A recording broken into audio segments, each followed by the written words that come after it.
Subscribe and download over 1 million code snippet including this tutorial from codegive.com, link in the description below. A Bloom filter is a space-efficient probabilistic data structure that is used to test whether an element is a member of a set.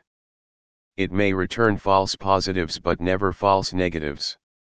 This makes it particularly useful in scenarios where false positives are acceptable, such as in caching, spell checking, and network routing. In this tutorial, we will implement a simple Bloom filter in Python and share the code on GitHub. We'll cover the basic concepts of Bloom filters, how they work, and provide a practical example. Make sure you have Python installed on your system.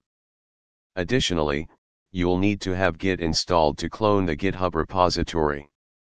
Create a new GitHub repository for your Bloom filter project. Initialize it with a README file and add a .gitignore file for Python to ignore unnecessary files.